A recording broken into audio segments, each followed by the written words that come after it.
अस्सलामुअलैकुम। बाहरों फैमिली गई होवे ढूंढदी अपनी कुड़ी वास्ते रिश्ता होवे, तुसी उन्होंने पसंद आ जाओ, तुहाडी ते लैटर ही निकल आई। जवान कहता मैं कराची यूनिवर्सिटी दाखले वास्ते गया सा, बाई ईयर ही मैं गया सा ते बाई ईयर ही मैं वापस आवना। कहता कराची एयरपोर्ट हाल दे अंदर मैं बैठे सा, सामने मेरे एक अम्मा ही बैठे सी। कहता मेरे अल तक्की जान तक्की जान। मैं सोचदा पे अम्मा ही मेरे अल क्यों तकदे पे। थोड़ी देर बाद मैनू बुलांदे, कहता बेटा इधर आ। कहता मैं नाल जाके कुर्सी ते बह रहा।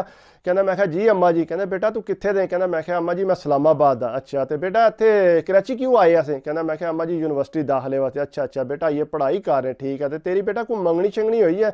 नहीं अम्मा जी मेरी मंगनी है कि तू करनी नहीं, तो मैं पढ़ाई करना पाया। कहना अच्छा ठीक है। कहता मैं कहा अम्मा जी तुसी कित्थे दे हो। कहता बेटा असी लाहौर दे, असी इत्थे आए सा कराची रिश्ता तकन। ए मेरी कुड़ी है ते मेरे दो बेटे ने।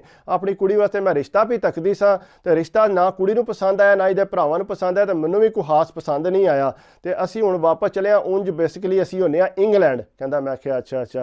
तो कहता मैं क्या अम्मा जी तुसां लाहौर दियां टिकटां कराई, इस्लामाबाद दियां क्यों कराइयां जे। बेटा सानूं टिकटां लभियां ही कोई, असी हफकी काली च उत्थों निकले। असी आख्या इस्लामाबाद तू बस फड़ांगे तो असी लाहौर टुर जाएंगे।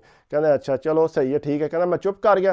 थोड़ी देर बाद मैनूं कहंदे बेटा तेनों कोई होटल पता है इस्लामाबाद जिथे असी रात गुजार लीए। कहता मैं क्या अम्मा जी बड़े होटल ने, बेटा कोई चंगा जिहा सानूं दस दी, फिर असी उत्थे रात गुजारा। आंदा मैं ठीक है। कहता थोड़ी देर बाद मैं अपनी अम्मी नूं कॉल मिलाई। मैं क्या अम्मी इस तरह एक फैमिली है इत्थे, वो अपनी कुड़ी वास्ते रिश्ता पे तकते, मेरे च बड़ी दिलचस्पी भी लैंदे सी। कहंदे अम्मा जी कहंदे ने कि इंज कर तू उन्होंने ऑफर मार के साडे घर आके रह लो रात।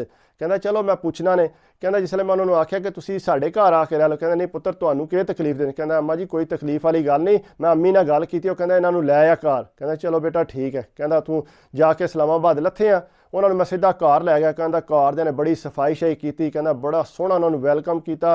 कहंदा जिहड़ी कुड़ी वाकई बहुत सोहनी सी। कहंदा घर दे उन्होंने इंज घुल मिल गए, इंज लगदा कि साडी फैमिली दे ने। कहंदा रात दिहाड़ अम्मी नाल गुजारिया, तो अम्मी नाल गल की उन्हें रिश्ते की, तो अम्मी ने रिश्ते की हाँ कर ली। कहंदा मैं भी बड़ा खुश कि मैं इंग्लैंड टुर जाऊँगा। कहंदा मेरा रिश्ता हो गया इंग्लैंड। कहंदा उन्हें आख्या जी मंगनी, दूजे दिन मंगनी रखी, उन्होंने मंगनी की। उन्हें आख्या जी दिहाड़े करो।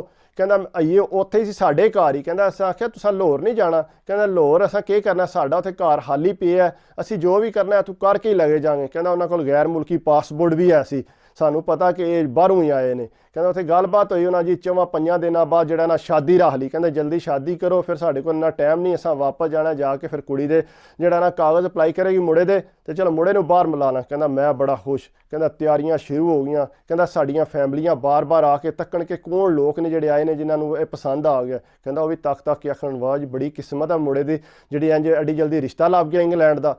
कहंदा वो जिहड़े फैमिली वाले ना, कहंदा मुड़े जिहड़े ने मेरे कज़नां नाल बहुत फ्रेंड हो गए। अगू जिहड़ी वो कुड़ी है वो अगू जिहड़ी है मेरे रिश्तेदार ने उन्हां नाल बड़ी दोस्ती कर ली, ते हालारी जिहड़े कहंदा अम्मारी ने उन्हां मेरी अम्मारा नाल बड़ी दोस्ती कर ली। कहंदा साडी फैमिली च इंज लगे कि साडी फैमिली दे फर्द ने। कहंदा सारे बड़े खुश उन्हां नाल। कहंदा शादी दीयां तैयारियां जारी। कहंदा शादी तो एक रात पहला कहंदा जिहड़े मेरे कज़न ने वो एक कज़न जिहड़ा एक नूं लै गया, तू साडे घर रह, भला बाहरों जी आए सी। कहंदा गल्लां भी थोड़ियां जिहियां सही उर्दू नहीं सी बोलदे। कहंदा एक वो लै गया। कहंदा एक दूजा कज़न लै गया अपने घर। कहंदा जिहड़ी मेरी मंगेतर सी, कहंदा उन्होंने एक होर मेरी कज़न है वो लै गई, ते कहंदा ओहदी अम्मा जिहड़ी है वो साडे घर। कहंदा सारियां फैल फूल गए। कहंदा असीं इन्ने घुल मिल गए आपे च। कहंदा शादी दियां पूरियां, ते दूजे दिन अगों कहंदा शादी सी। कहंदा कि जिस असीं सुबह उठे हाँ तो वो है ही कोई ना फैमिली उत्थे। कहंदा 24 दे 24 उत्थों गैब। कहंदा असीं उधरों पता किया, उधरों पता गए किधर ने। कहंदा जिसले पता किया उन्हें आख्या जी साडे घर भी कोई नहीं, साडे घर भी कोई नहीं, साडे घर भी कोई नहीं। कहंदा जिसले सारियां घर ध्यान मारिया तो सारियां दे घरों जिहड़ा उन्हें सफाया कीतिया, सब कुछ लुट लट के ते उत्थों लै गए। कहंदे वो लो मारे गए, ये कौन सी, ये जिहड़े बंदे सानू लुट के लै गए ने। कहंदे उन्होंने कोल पासपोर्ट भी, कहंदा उन्होंने सो जेवर पैसा, कहंदा उन्होंने सारी उग सुग, कहंदा जिहड़े बंदियां नूं सवाल के गए सी उन्हां दे हत्थां चों कन्नां चों हर शै ला के लै गए, ते बाहरों ताले ला के गए सारे घरां दे। कहंदा बाहरों असीं उठे अगे पिछे नस्से भजे, पुलिस नूं जाके दस्सिया कि 4 साडे घर लुट के लै गए ने। कहंदे पुलिस ने फिर फटोफट हत्थ पैर मारिया। कहंदे जी तुहानूं किस तरह उन्होंने जान दसो। कहंदा इस तरह मैं आया सा कराचियों ते मेरे नाल फैमिली आई सी। उन्हें आख्या जी एयरपोर्ट तू पता करने आ। कहंदा जिसे एयरपोर्ट तू पता किया, ना शा पता किया। कहंदे जी इंग्लैंड तू आए सी वो बंदे। कहंदे जी इंग्लैंड का पता किया। कहंदा वो तो फ्लाई कर गए ने कल दे हथों। कहंदे वो तो नाल ही उन्हें टिकटां कराइयां सी, वो जिस राती उन्होंने गेम पाई है उन्होंने सुबह उन्होंने फ्लैट आई।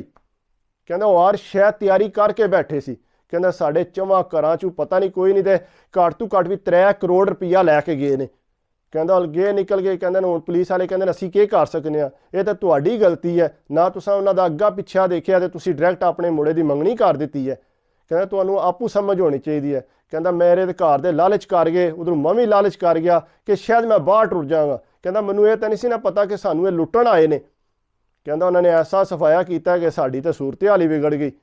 ਕਹਿੰਦਾ ਬਹਰਹਾਲ ਕੋਨਾ ਲੱਭੇ, ਬਾਅਦ 'ਚ ਪੁਲਿਸ ਵਾਲੇ ਕਹਿੰਦੇ ਜੀ ਸੌਰੀ ਅਸੀਂ ਕੁਝ ਨਹੀਂ ਕਰ ਸਕਦੇ, ਇਹ ਤੁਹਾਡੀ ਆਪਣੀ ਗਲਤੀ ਹੈ, ਹੁਣ ਤੁਸੀਂ ਜੋ ਵੀ ਹੈ ਤੁਸੀਂ ਆਪੂ ਜ਼ਿੰਮੇਦਾਰ ਹੋ ਇਸ 'ਤੇ। ਕਹਿੰਦਾ ਉਹ ਕੋਨਾ ਲੱਭੇ। ਕਹਿੰਦਾ ਉਹ ਅੰਮੀ ਚੰਗੇ ਭਲੇ ਬਿਮਾਰ ਹੋ ਗਏ, ਅੱਬੂ ਬਿਮਾਰ ਹੋ ਗਏ, ਵੀ ਜੋ ਕੁਝ ਹੈ ਹਰ ਚੀਜ਼ ਲੁੱਟ ਕੇ ਲੈ ਗਏ। ਕਹਿੰਦਾ ਮੈਨੂੰ ਕਹਿੰਦਾ ਹੁਣ ਪੁੱਤਰ ਤੂੰ ਛੱਡ ਪੜ੍ਹਾਈ, ਜੋ ਤੂੰ ਕਰਨਾ ਸੀ। ਕਹਿੰਦਾ ਮੈਂ ਤਾਂ ਸਮਝਦਾ ਕਿ ਮੈਂ ਪਤਾ ਨਹੀਂ ਕਿੰਨਾ ਕੁ ਸੋਹਣਾ ਜਿਹੜਾ ਮੈਨੂੰ ਉਹਨਾਂ ਨੇ ਰਿਸ਼ਤਾ ਦੇ ਦਿੱਤਾ।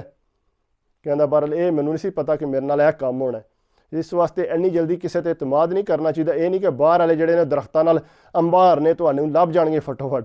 ਇਸ ਵਾਸਤੇ ਰਿਸ਼ਤਾ ਕੋਸ਼ਿਸ਼ ਕਰੋ ਕਿ ਜਿਹੜਾ ਆਪਣਾ ਜਾਣਨ ਵਾਲਾ ਉਹਦੇ 'ਚ ਕਰੋ ਤਾਂ ਕਿ ਤੁਹਾਨੂੰ ਨੁਕਸਾਨ ਨਾ ਹੋਵੇ।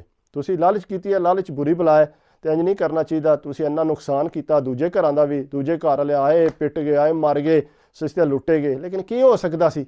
ਜੋ ਨੁਕਸਾਨ ਹੋਣਾ ਸੀ ਉਹ ਗਿਆ ਉਹ। ਇਸ ਵਾਸਤੇ ਕੋਸ਼ਿਸ਼ ਕਰਿਆ ਕਰੋ, एहतियात करो, बचो इन्हां चीज़ों तो, जो भी है पूरी सेफ्टी ना करया करो। तो अगर मेरी वीडियो अच्छी लगी हो तो प्लीज़ लाइक करया करो, कमेंट्स करया करो, सबसक्राइब कर दिओ तो दिल खुश होंदा। बाकी दुआवां च याद रखा करो तो अपनी सेहत का ख्याल रखा करो। सेहत है तो सब कुछ है। अगर कोई छोटी मोटी गलती हो जाए तो माफ़ कर दिया करो। बाकी अपनी सेहत का ख्याल रखियो। अल्लाह हाफिज़।